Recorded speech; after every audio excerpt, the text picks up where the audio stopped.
but we referenced it to the beginning of Shoftim, right? Shvota Shoftim. We said that the period of Shoftim is a period of the essence of Shoftim. Be'etzem is the idea of each to his own. So that is the major sin of Sefer Shoftim, that each person lives by himself, each Shevet lives by themselves. Disharmony, let's put it that way. And the national disharmony is personal chesed. Dis chesed, it's a good word. Dis chesed. In other words, the opposite of chesed. Chesed is opening up my heart for others. Chesed is looking at others. The opposite of chesed is looking only at myself and only caring about myself. On a personal level, it would be translated into chesed or dis chesed, as I said, however you want to call it. Dis chesed, it's a good word. And in the national level, it's disharmony or disunity. Okay, it's the opposite of unity. And Megilat Ruth, which takes place in Shvota Shoftim, takes place in the time of Shoftim, in essence, begins with a characteristic of Shoftim, which is the disunity, which is searching for yourself. And then we said this deepens as we go into the story of Moab. In other words, with Elimelech having to choose where he's going to go. We know in the past, where do people go when there's a Ra'av? Mitzrayim. We have Ra'avs in the past, right? And pretty much every time there's a Ra'av, people go down. Where do they go down to? They go down to Egypt, because Egypt has the river, the Nile, right? It has the Yor. It's not kashur to rain. In the world that we're talking about, Ra'av means there's no rain. That's what it means. It doesn't mean there's the milkies cost a lot of money. So that's not what we're talking about. Right now we're talking about that there's no food, there's no rain, there's no water, there's no desalination, there's no kinneret that we bring the pipes down. There's no water. But Moab is just like that. Moab is like us. There's no rivers in Jordan. They're just like we are. There's a river. To the Jordan River, but that's our river also. In other words, it's not. There's no Yor. The river, the Yarden is kashur to the rain. The Nilus is not kashur to the rain. It's kashur to whatever's going on in Congo or who knows where it's coming from. Where Kenya? I don't know where it comes from. The Nile. Where does it come from? It comes from Sudan. No. As far down as Kenya. No, it goes way down somewhere. The Nile? Tanzania or something. What? Kenya or Tanzania. No way. We'll have to. Don't open your phone now to check, but afterwards you can check. They said whatever it is, they have the Or. It's always used as the difference between Eretz Yisrael and Eretz Mitzrayim. Because Eretz Mitzrayim in Devarim, when it talks about the uniqueness of Eretz Yisrael, it's Eretz Yisrael Hashem Elokecha Ba Mereshit Shana Al Charit Shana. The eyes of Hashem your God are for the land from the beginning of the year to the end of the year. Because if they're not, then you don't have any rain. Look at Eretz Mitzrayim that you could water with your feet Kigana Yarak. It's not like that. We're different here. The Tov and the Ra, right? It's good and bad. On the one hand, it's nice to have food all the time and have water all the time and be able to irrigate your fields all the time. On the other hand, when you do that, you lose sight of Kadosh Baruch Hu. You lose sight of the need for having Kadosh Baruch Hu. You need the direct relationship between my actions and and the sustenance. That connection, right, where we say "Amotzi lechem min haaretz," we say that bracha is always a difficulty, and it's almost the basic difficulty of man is to be able to differentiate between, or not differentiate, to connect between my sustenance and Hashem, and it's always a battle to remember that everything we do is through Hashem's chesed, and it's hard to do. So let's go back to the Megilah. Elimelech leaves to Moab, and again we have to ask, what's going to help him going to Moab? It's the wrong place to go. GPS is off. You go south. You don't go east. Why are you going to Moab? Okay, so in essence, it seems, and it may also be part of why Chazal are saying why Elimelech left Bethlehem. It's connected because Moab is the same mindset as him. It's not necessarily going to help him to the Ra'av. Not only that, Elimelech might himself not have had. He has money.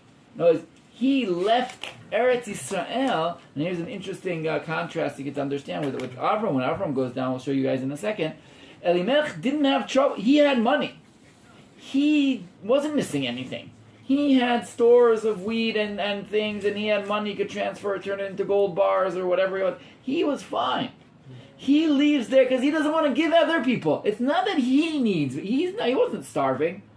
He didn't want to share it. And how do you hear this? So look at this beautiful contrast Now we see in Bereshit, if anyone wants to open the beginning of Bereshit and Yud Bet, the very, very beginning of Avram's story, right? He comes down to Israel, the beginning of Lech Lecha.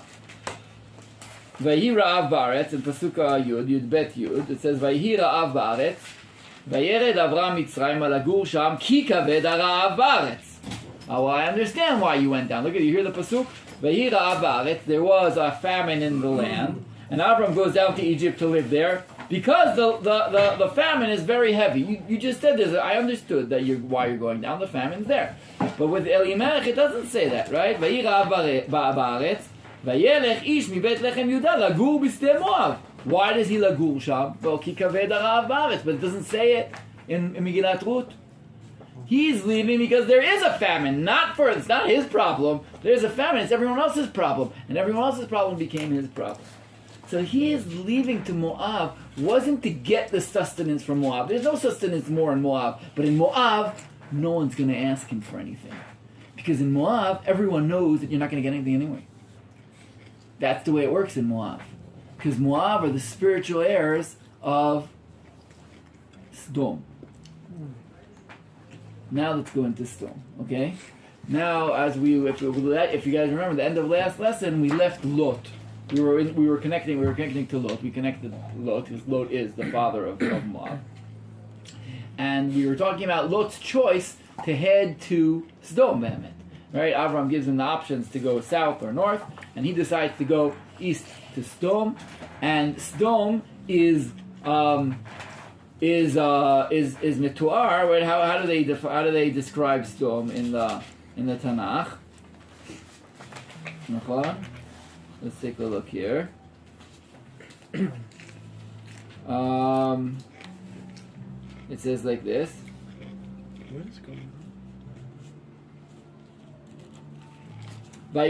In Parak Yud Gimel, same. We're in Bereshit. By the way, a lot of the sources of Ruth, we come out from Bereshit. Okay, Bereshit is the Mamash gives birth to Megilat Ruth. A lot of the storylines are Be'etzem playing out storylines that we'll see throughout Bereshit, just like a lot of the Tanakh plays out a lot of Bereshit.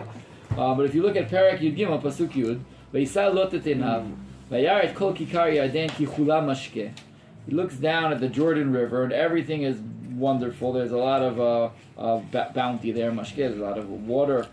Difnei shachet Adonai Sodom vet Amorah, ki gan Adonai ke'eret Mitzrayim bo achat zoar. What is Sodom like? Sodom is like Egypt. And Sodom is like Egypt in the fact that we don't need Hashem.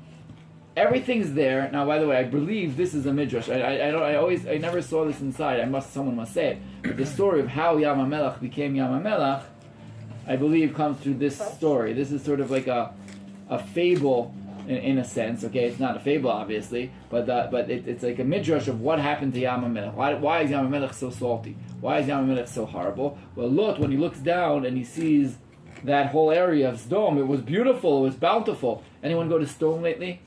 Sodom is the hottest, most godforsaken place in the world, okay? It's like, and it smells bad too, because it's next to Yam HaMelech, which smells bad. It's like a horrible place. Nothing grows there. It's zero. You won't see anything growing in Sodom, especially if you go in the summer, which you shouldn't go, because it gets to like 50 degrees there. And it's horrible. But here it's describing it like Egypt. Wonderful, kula mashke. It's all drinkable water. It's all good water. Lifnei shachet Hashem. Before Hashem destroyed the whole area, and he brought down Gofrit Vamelech, right? He brought down Gofrit is sodium, sulfur, and salt, Vamelech, and salt.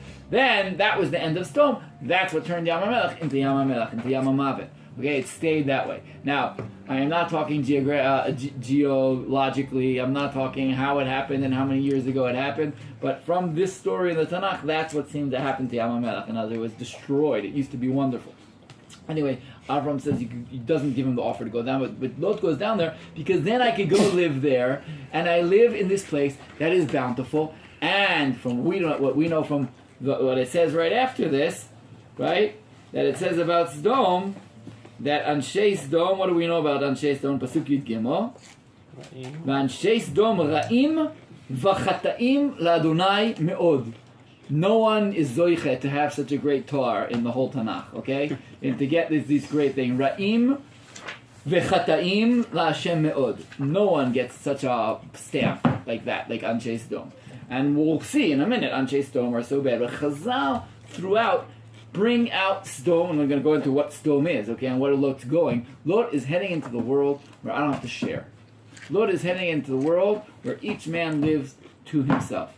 Right? It says in Pirkei Avot, right, when it talks about Sheli Shelcha, Shelcha Sheli, all these different things, right? So, Sheli Shelcha, Sheli Sheli v'Shelcha Shelcha, Zo Midah Benonit, or Midat Kol Adam, right? That's the regular Midah.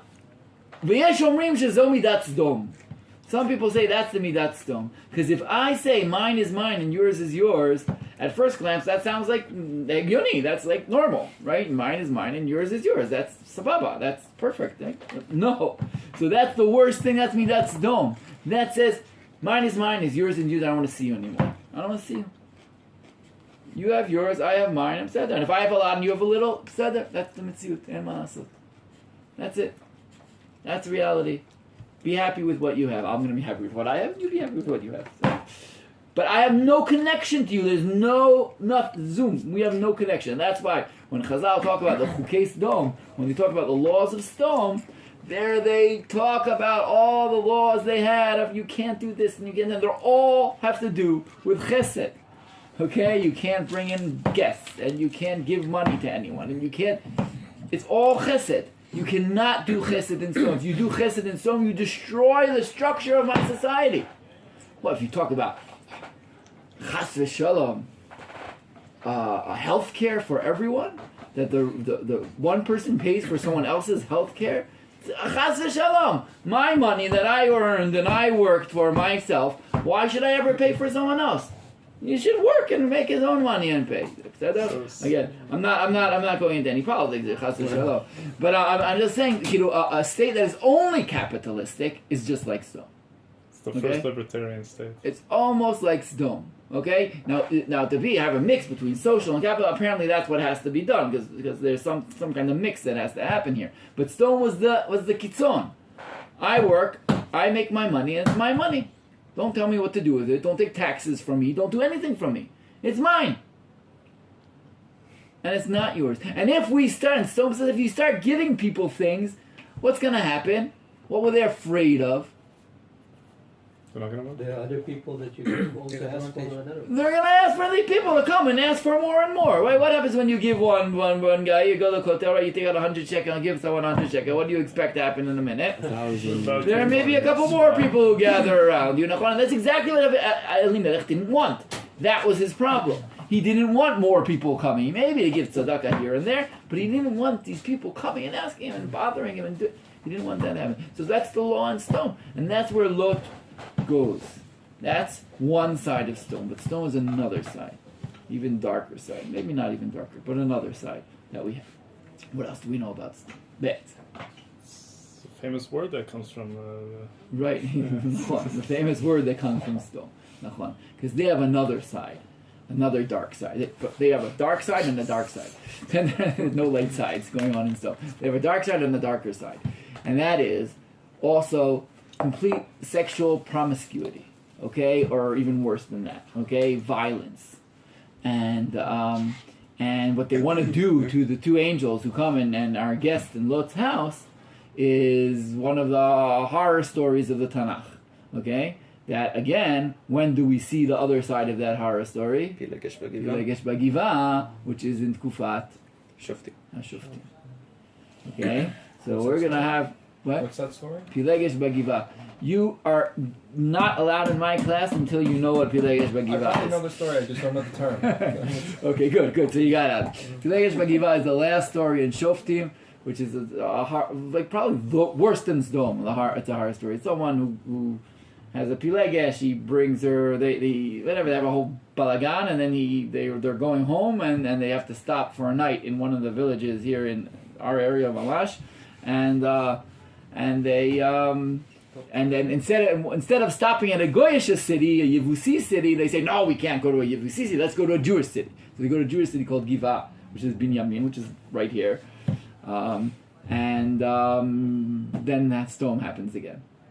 Okay, the people come and they demand him, and instead of that he throws out his concubine, his Pilegesh, and they destroy her all night, and then she dies. And then he takes her and he cuts her into 12 parts, because that's what you should do after they kill your Pilegesh. And he sends it to everyone. I'm just saying, the story doesn't get any better in any way until maybe the very end. And he sends off these body parts to all the 12 tribes. He says, look what happened. And they all come, and they do genocide to Shevet Binyamin, pretty much. They destroy the whole Shevet Binyamin, except a couple who get away. Baruch Hashem. Because otherwise everyone else would have done that.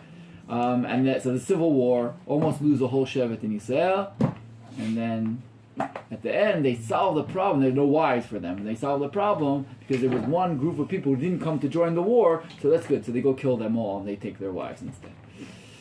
Yes, fun. Pilegesh Bagiva. The story is one of the worst stories in the Tanakh, and it is the epitome. If you want to say what happened in Sefer Shoftim, that's what happens in Sefer Shoftim. That's the worst, and that's exactly. We're all connected, and we're Sefer Shoftim. Okay, this is our vibe. This is where we're living, and we're going to be leaving Sefer Shoftim and joining Sefer Shmuel with Ruth.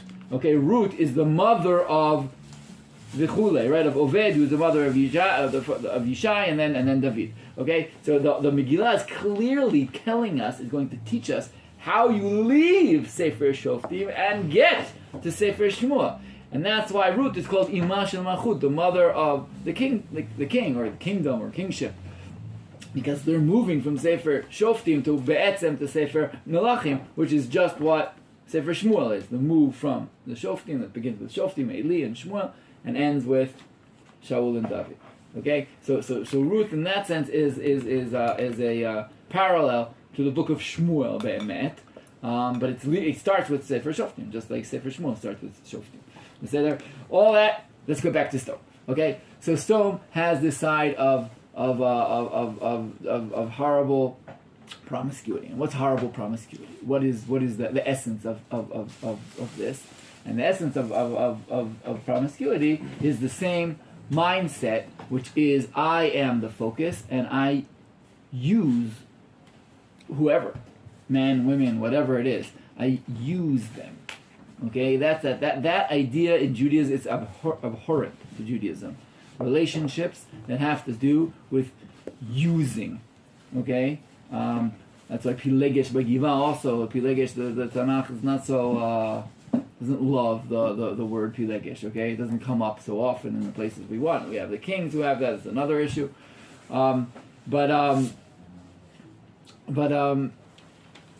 in Sdom, that's the way they are. It's always me. It's always me. You do not exist. You, the woman, doesn't exist. You, the man, doesn't exist. You, the poor person, doesn't exist. You're not in my view, bichlal. Okay, and that also comes back in Ezeshu Makom to a place that denies God. Okay, I'll go even further. Okay, there's a denial of God. If I am the center of the world, then no one can stop me or tell me what to do, and that's in all religions, in all places. God, en yirat Elohim b'makom hazeh, we talked about a lot. We talked about Amalek. En yirat Elohim b'makom hazeh, it's going. So they are reshaim v'chataim leHashem me'od. Okay, Hashem despises them. They're chataim and reshaim to Hashem. So they deny the possibility of a God watching over them. All actions are done. They're the story. He's not the story. This is where Lot goes. Okay. Now, if we look at the story of Sdom, the story also parallels the story of the beginning of Ruth. Why? What happens? We have a guy who leaves his country. He leaves Avram. He separates from Israel proper, which was the Gavahar, which was the Chevron, Shechem line. And he goes down, which way? East. Towards Moab, right? Moab is on the other side of the where Kikar Yarden, where Sdom is. We're not 100% sure if it was on our side or the other side of the Dead Sea. It's on our side, Bigadol, but that whole area was Sdomite. So Moab's on the other side. He goes towards Moab. He leaves, and then what happens?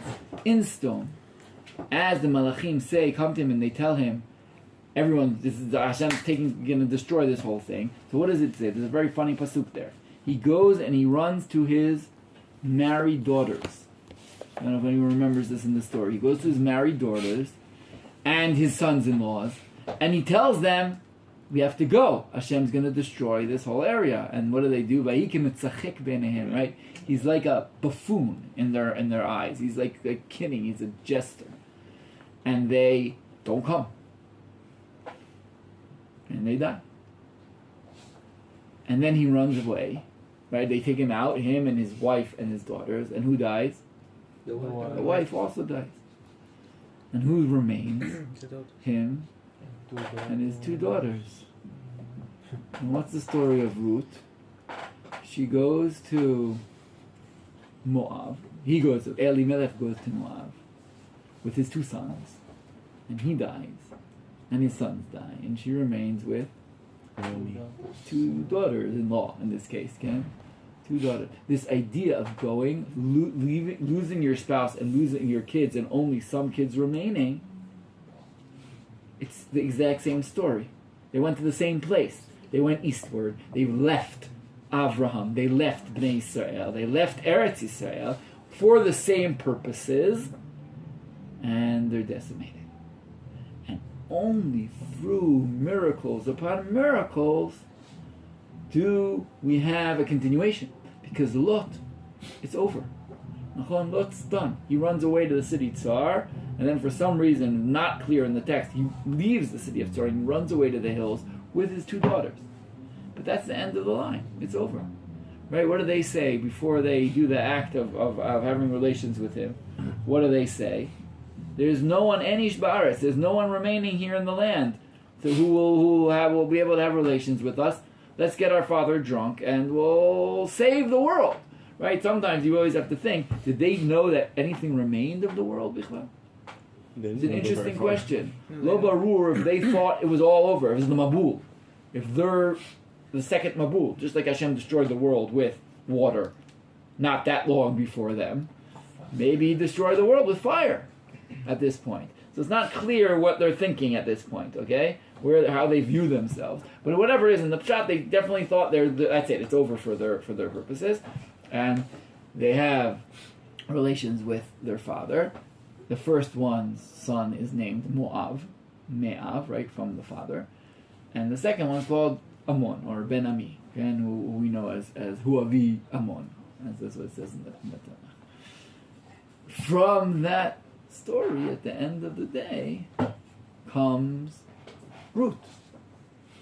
So Chazal say have an amazing story. When Am Yisrael left Egypt, and they were going to fight against Moab and Midian, and Moab, whatever, they're going up through Ever Yarden, going through, they go through Edom, and they're not allowed to fight against Edom because it's our brother. We have to go all the way around Edom, and then Moab gets scared of us, the story with Balak and Bilam. So the Midrash says, Moshe wanted to fight against Moab, especially after they did what they did to us. We'll talk about that in a second, what they did to us, okay? And Hashem says to Moshe, no. There are two predot tovot, right? There are two predot tovot. There are two fruits. They'll call it that way. It's predot, but it's not fruits. We'll use fruits of it. There are two good fruits I need to come out of this, out of these two places. Ruth and Naamah Ha'amonit, who is Shlomo's wife, who has Rechavam and continues the Davidic dynasty.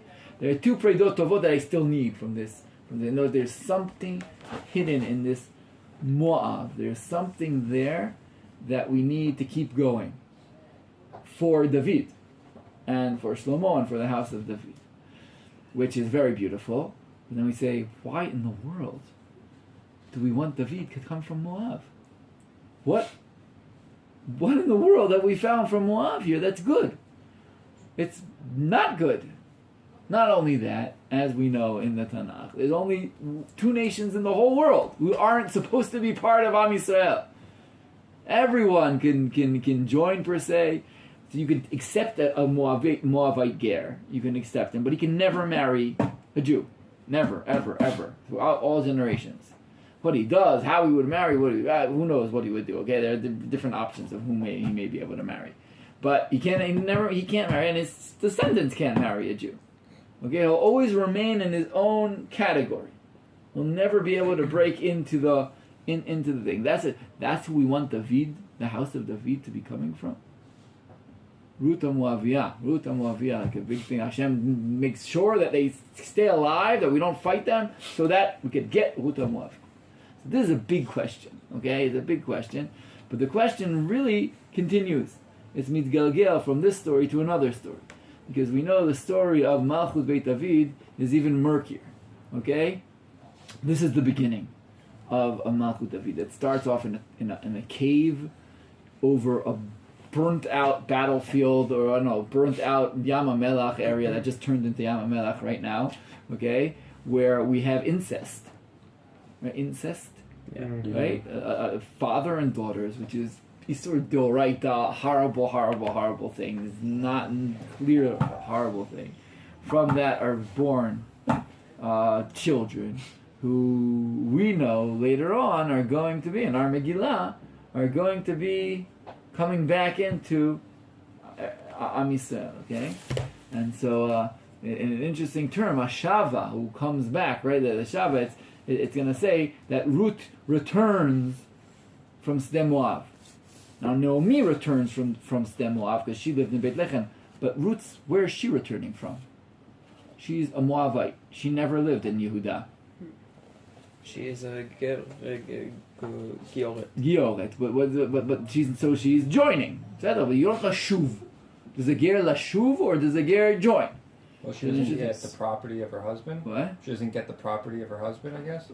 First of all, she doesn't if she's a gioret, and there's no halachot. But that hold on to the halachot. The halachic discussions in Megilat Ruth are actually quite a lot of them. Interesting. But the idea of Shava, say the Parshanim and the Mekubalim here say, she's Lot coming back. In other words, Lot left, and it's been many years, but now Lot is coming back, impersonated in Ruth, or represented by Ruth, personified, or coming back with Ruth. And there's something about Moav that needed to join into Am Yisrael. What it is that we need to get from Moab, and what is the part of Moab. I'm going to say now, and we may have time to talk about it later also. I'm going to say it now as this is an overview of the Megilah, okay? Because it's been met weird. Why do we want Moab? Hashem specifically said we don't want Moab. Mitzrim, even Amalekim, other people, they can join us. Even Knaanim, according to the Parshanut. If they do tshuva and they do, we could accept them. Okay? Rav Melamed, when he talks about these things, I didn't remember knowing this, but he says the Knani, if they did Giur, they would be upset. We could accept them. Whoa! But Moavim, no! It doesn't. There's no way in. Well, what do we want from them? What? It might be a tangent. What about like now that halacha is that the mother has to be Jewish? That we don't really do any background checks on the fathers, so there could be a lot of Moabite Jews now. What do you mean? Now? No, I was just well, we don't know who anyone is. We don't know who anybody is. But Yeah. now we could have amongst us. Is that halacha? What are we going to... We know that when Eliyahu Navi comes, he's going to do yichsim. He's going to tell us who everyone is. That's one of the things he's going to do, among other things. Isn't this like a chesed story from God? Like even the most despised nation could like be redeemed. So it's maybe, but also I think there's something in Moab that is Dafka David needs. Okay, and this concept, this idea, is what Malchut is. Okay, Am Yisrael is our Am Shegomlei Chasadim, Rachmanim, Baishanim, Gomlei Chasadim. Right, that's who we are. We are nice to the extreme in that sense, or merciful in the extreme. And that is a beautiful concept. Bezrat Hashem should come out as much as we can. But a king, Dafka, a king, he can't be merciful to the complete extent. A king has to have an edge to him that enables him to be cruel sometimes, to be mean sometimes, to use his strength against his enemies, sometimes against his internal enemies, like we're just learning now in Melachim.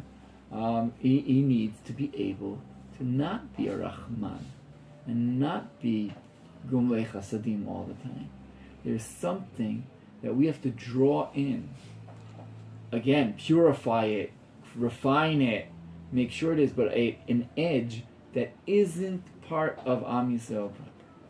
And this concept is a concept that Kabbalah talks about in many, many different levels.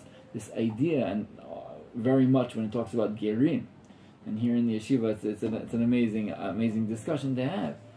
That Gerim bring things into Am Yisrael that Am Yisrael needs.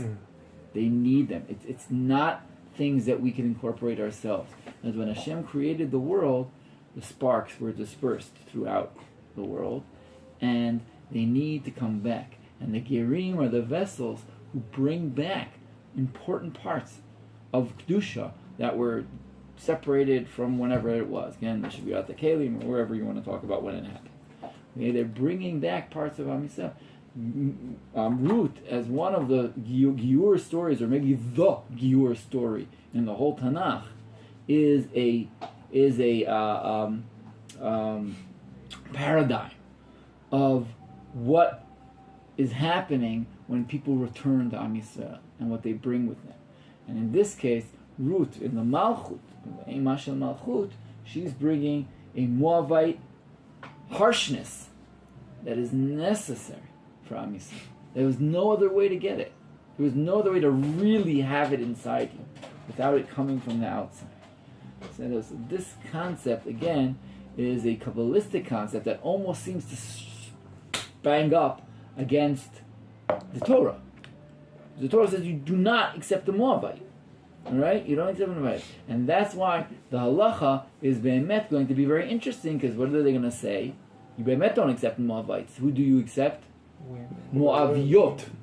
You don't Moavim, you don't accept. But Moaviyot you do accept. What's the difference between a Moavi and a Moavit? Besides that one has a tough at the end and one doesn't. What is the idea? That's part of women. Okay, and that's why the story of Ruth is a story of women. Okay, all the men died. That's what happens in the beginning. And the women are the ones who come back. And why Geulah is kashur to women, and why Malchut is kashur to women, Bezrat Hashem, as we go on, we will see this. But before we Chas v'Shalom start learning the Megillah, we have to start relating to another two stories that are referenced mamash in the Megillah. You know what? Let's just do one. The second one we'll do later. Let's start with the first line in the Megillah, and we'll take a look. Okay?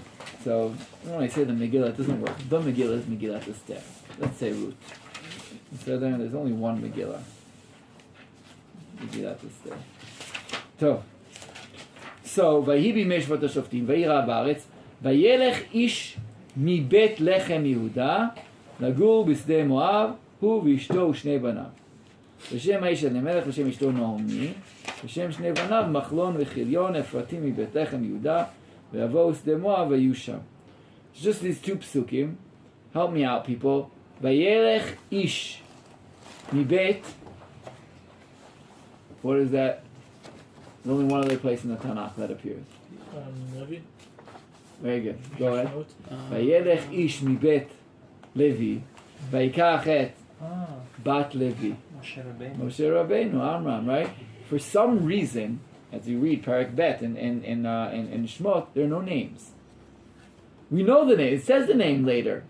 It says Amram. It says Yocheved. We hear who his father and mother is, but the presentation there is Vayelech ish mi bet Levi, vayikach et bat Levi. And here we have Vayelech ish mi bet Lechem Yehuda lagur b'sdei Moav hu v'ishto shnei banav.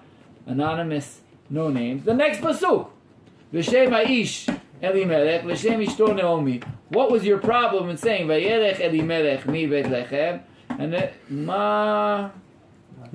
ma kara? Why do I need a double pasuk here?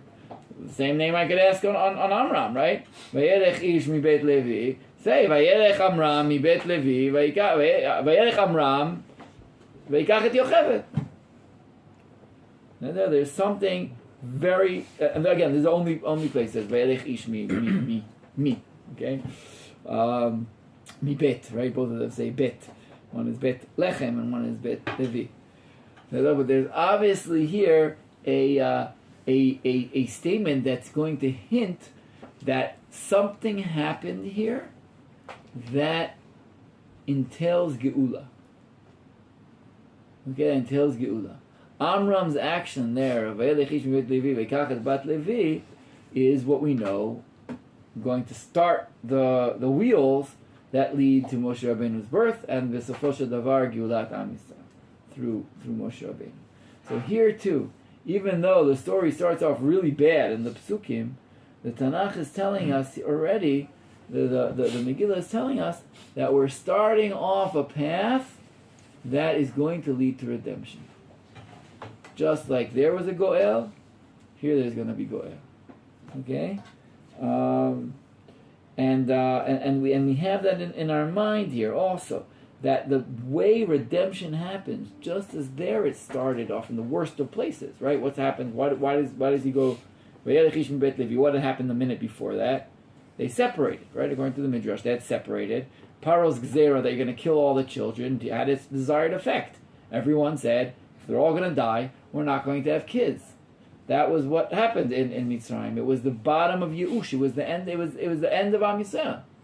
That's it. We're done. No more children. Here, Elimelech is leaving Eretz Yisrael. He's separating. He's done. His personal story is leaving. Is done. He's going there. He's finished. As we see, Bemet, they stay there for a long time and are almost finished, Bemet. But both of these places, at the bottom of the despair, Hashem is shifting things and moving things for a Geula. Okay? There, it's the beginning of redemption. Here, it's not the beginning of redemption. It seems like the opposite. It's almost the opposite. There, he goes and has Moshe. Here, Elimelech is leaving Eretz Yisrael. But for both ways, for either ways, Hashem says, it's, in my purposes, I may say like a paraphrase a term, right? V'kol makom shani olech le'Eretz Yisrael. Right, everywhere I go, I'm going to Eretz Yisrael, said Rabbi Nachman, if I'm not mistaken. Well, Hashem says, anywhere you go, you're going to redemption.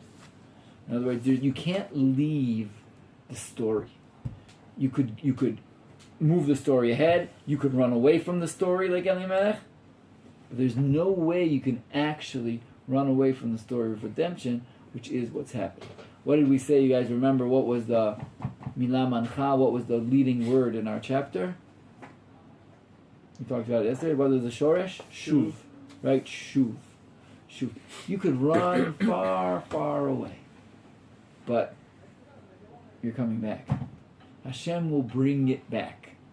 Okay? There's no way to break out of His story. There's no way to end the Geula process, and that's part of what Chazal say in the very, very first pasuk of Bereshit, the second pasuk of Bereshit. Right? It says, "V'aretz hayta tovavo."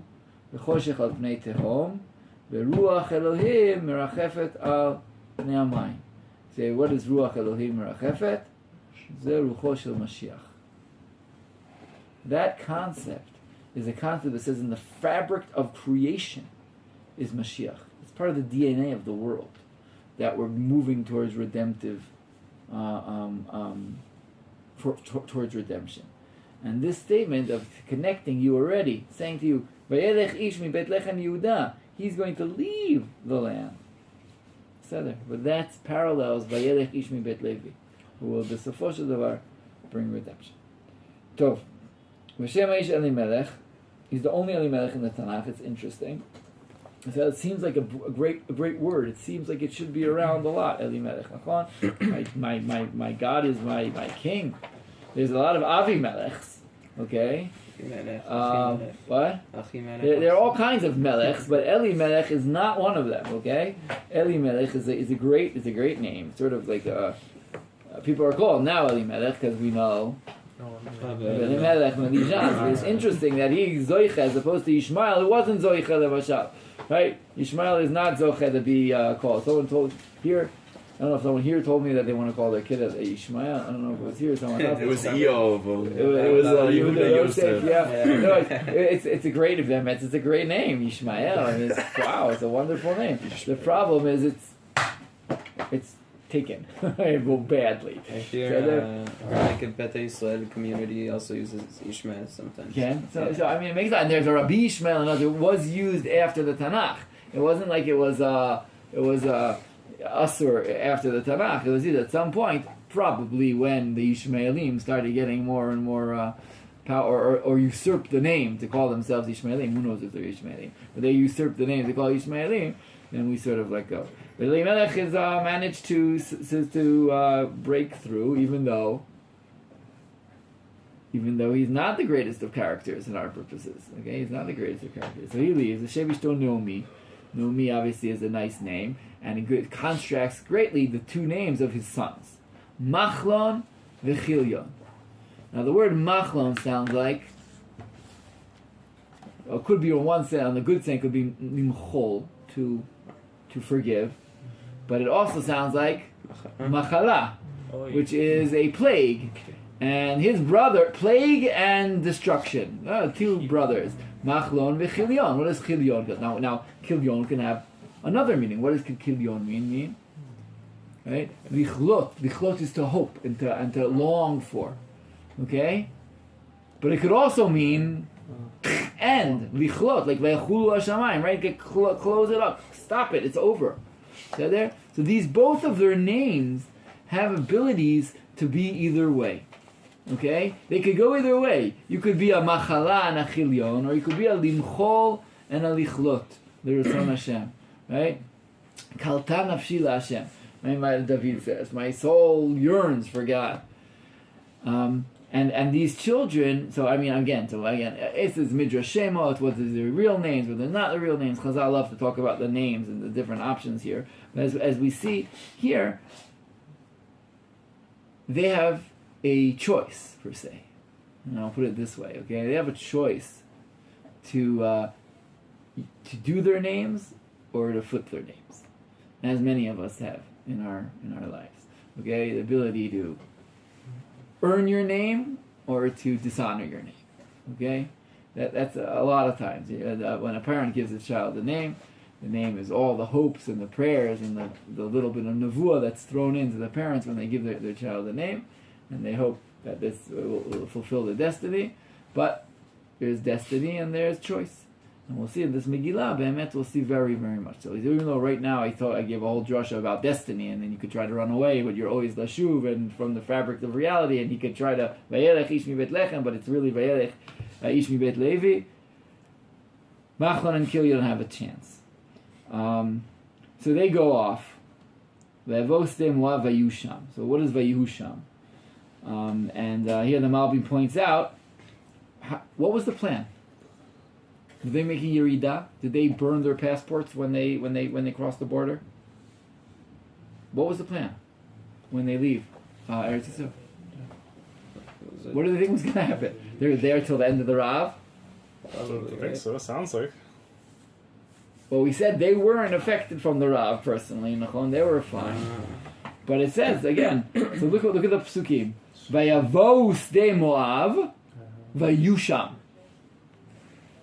So says the Malbim, at first they just vayavo, and then the vayusham, and then they're going to be there for 10 years. And as everyone who's ever met Yordim, a lot of Yordim are vayavo, vayusham, and then suddenly it's 10 years later. Is that so? So it's a not an uncommon occurrence. Is that so? And it's always, I'm just coming back in a minute. I have the things, and I bought a house here, and I bought nice cars, I bought another house, and I have things in Nachon. But I'll come back the minute something happens. I'll come back. Unfortunately, we've met it, and again, I am judging. Okay, I'm not saying I'm not judging. I am judging. It's not the best thing in the world, but it's hard. It's hard. Vayamot Elimelech ish Naomi. Okay, so Elimelech dies. It's a tragedy. We don't know when he dies. I don't know how long after he came here he died. V'tisher hi u'shnei vanea. So now it's up to the family minus Elimelech is her and her two sons. Vayis'ulem nashim moaviot. All right, we're heading down. Okay, so we left.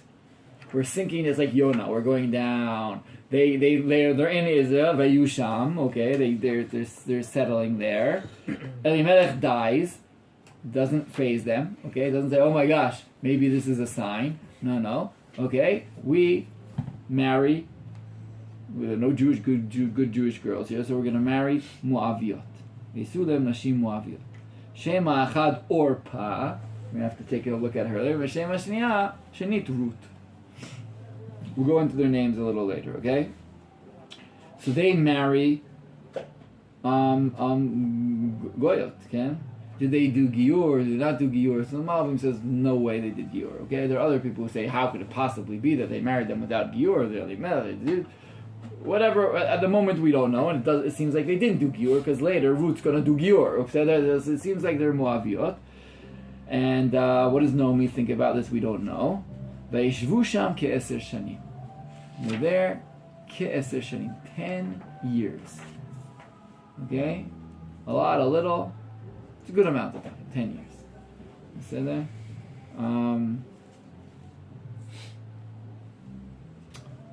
Ve'amutu gam shneim machlon v'chilyon. So they die also. V'tisher ha'isha mishnei yeladea u'misha. So she's, the remnant is ha'isha, right, not Naomi. Ha'isha mishnei yeladea u'misha. Not mishte. It's a categorical, a typical statement. Typical, like not typical, like a typical. I don't know how you say it. It's a statement without names. Okay, what is it? Archetype. It's not an archetype in this case. It's like saying it's without names. This is like the story, a structure without a tochen. Okay, who has remained in Isha mishtei yeladea v'isha. Not Naomi without Machloni Kinyon and Elimelech. Isha, sort of like we said, vayelech ish mizeh. It starts off with a story without a name, and it ends here at this point with a story without a name. But what's left is nothing. You're left. You start off like this. You're left. There are names in the middle. People try to do things, but they're cut off. And that's what remains here now. Now here the Malbim says a very interesting question. He asks the question, why was Naomi saved? Why did Naomi die? In other words, he kills Eli. It seems to be that as punishment for these actions, Elimelech dies. Machlon v'chilyon, continuation of the punishment, they die also. But someone remains. Naomi remains. V'tishaer ha'isha. She's remnant. It says she remained. She was left. Why? Well, she had to be a shadchanit. She had to bring Ruth to Eretz Yisrael and introduce her to Boaz. So. I think someone has to stay around to get Ruth into Eretz Yisrael. Okay, so that's a good answer but that answer is self-explanatory. It doesn't help us. But yes, you're right. Someone needed to be there to bring her back. But what is it? Yeah. Maybe because she was a woman, she didn't decide to go to Moab. She didn't decide who her kids will marry. She was swept along for the ride. Chad mashmei, the Malbim goes in what Nachshon was saying. Okay, she was a minor figure in this. She didn't have a choice in this. But the Malbim throws in one more thing at the end of this. And he says, Naomi loved Eretz Yisrael. Naomi loved Eretz Yisrael. Now, where do you get this from? Well, you get from the fact that she's the only one who remained. She was left. If the problem was the chet against Eretz Yisrael and the chet against Am Yisrael, the fact that someone remains is the beauty of who she is. She was not like them. She is different. She was chosen. It's like Noach or others in cases where people are destroyed and left. There's something in her, something that she had different. And he says, but we know this. And we know this from where? Back to the story of Moshe Rabbeinu. Who were all the people who led to the Geula in Mitzrayim? The Meyaldot, the midwives, the women who continued to have children even though there was no chance and there was no Miriam who convinces her father to go back, Yocheved who watches the child and brings. It's all women. And then in Dora Midbar, right? What happens there? What happened? Did all the women die too? When all the men are chayav mita, it's over 20, Chazal say, no, the women didn't die. The women loved Eretz Yisrael. Who do we know loves Eretz Yisrael in the stories in the Midbar? Not Tzofchad. Right? The only one who shows a great longing for Eretz Yisrael, who say, Lama yigarach elkeinu, how could we be missing our portion, is Bnot Tzofchad. Says the Malbim, there's something in the women who have a kesher to Eretz Yisrael, which is stronger than the men. There's something deep-seated. Maybe it's kashur to the idea of Ima Adama, right? Mother Earth. In that aspect, there's something about the earth as bringing out the fruit. There's some internal connection between the woman and the land. But throughout history, we pretty much say the Nashim's love and yearning for Eretz Yisrael is a deeper place than the men's. And as the Malbim says, he says she loved Eretz Yisrael, and so therefore she managed to survive this. So she's the one who's chosen to bring them back. But in this situation we're in, where we have a mother, or I'll say right now a parent, the other parent dies, 2 sons die, and lichora, it's over. Now the family is done, as she's going to be talking to her things. What other story is in the background of that story? Spouse dies, children die, and we don't know what's going to happen. Hala. Lichora, it's all over. Give me another story. Bereshit, stay in Bereshit, okay? So we had Lot, who's pretty much the same story, okay? Spouse dies, children die, only people, some of them are remaining, we don't know how it's going to continue. It continued. Same basic story.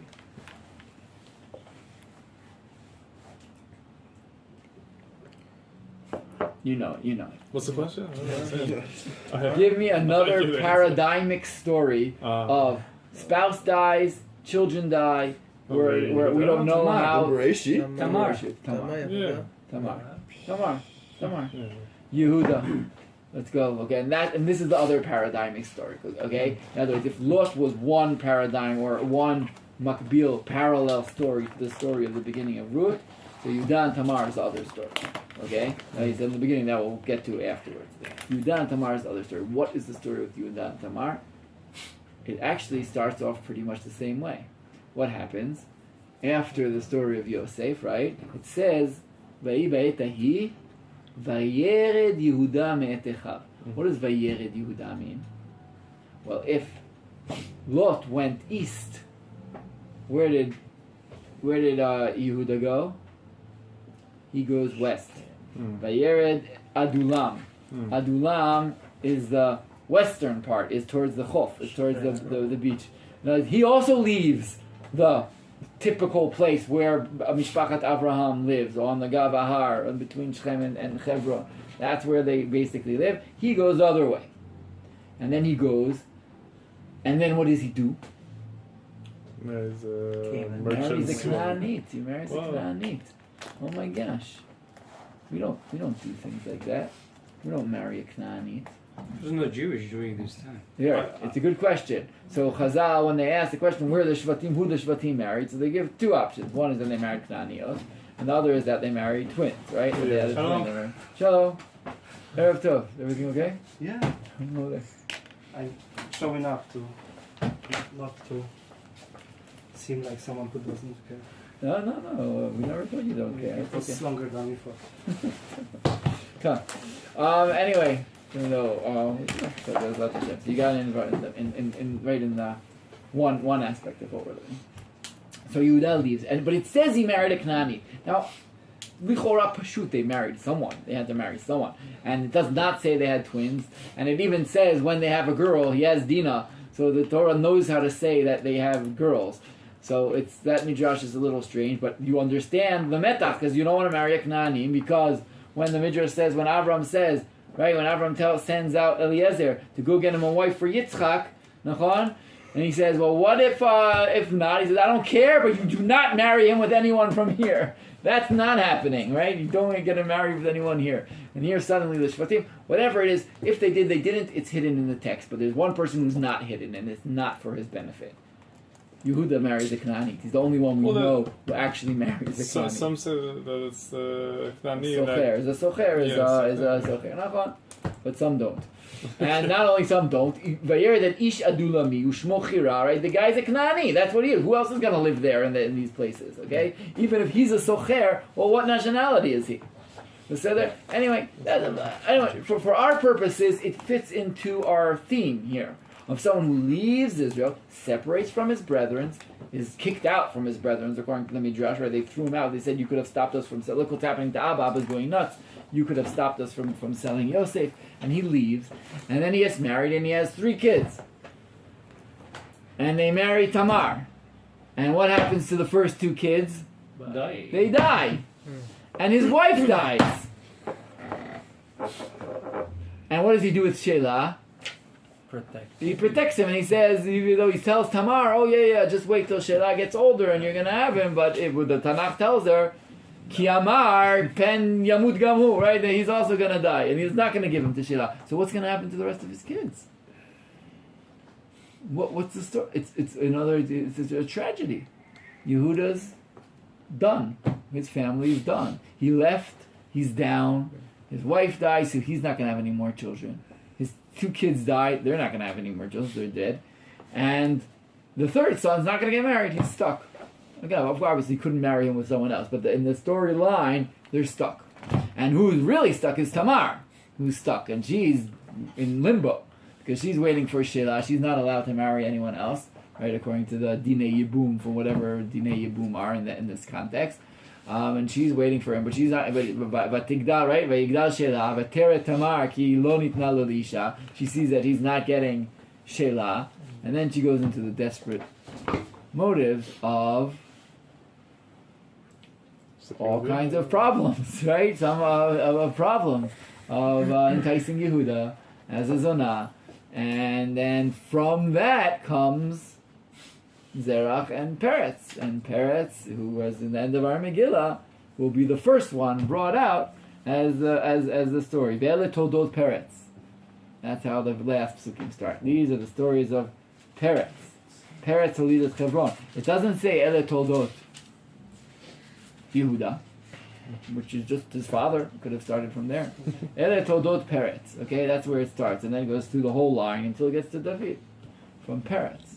He's the one who we're coming from. So we have Moab and Peretz. We have this story there also. And this story is maybe one of the most famous midrashim that Chazal say about this. Okay, and they say like this, what was going on in this time? And I'm not going to quote you the midrash verbatim, I don't remember it exactly, but it says like this. Yosef asuk b'sako v'tanito, Yehuda asuk b'sako v'tanito. They're dealing with their mourning. Yosef, because he was just separated and sold to slavery. Yehuda, because everyone's dying. Yaakov, because Yosef's dead. They're all asuk b'sako v'tanito. They're all in their sackcloth, and they're fasting. V'akadosh Baruch Hu, what's he doing? Creating Oro Shel Mashiach. That's what Hashem's busy doing. Hashem's busy creating the light of Mashiach.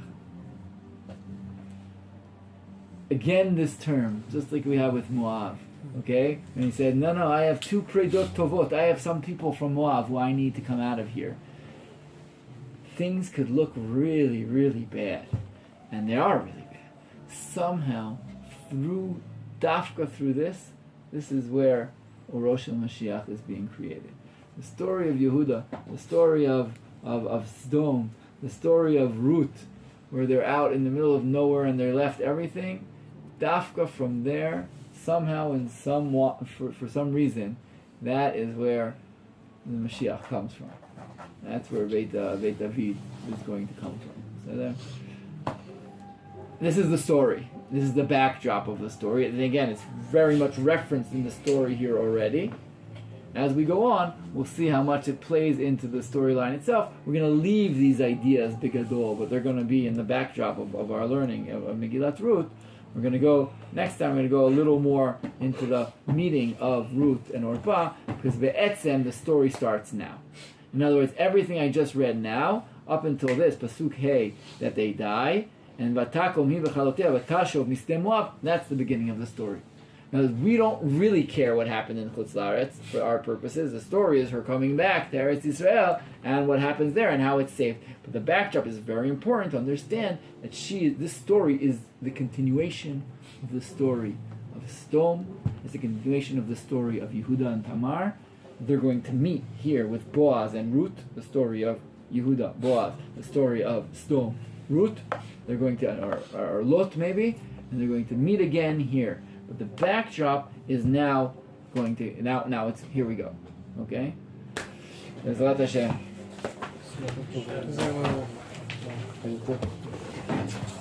Tov, Rabbi.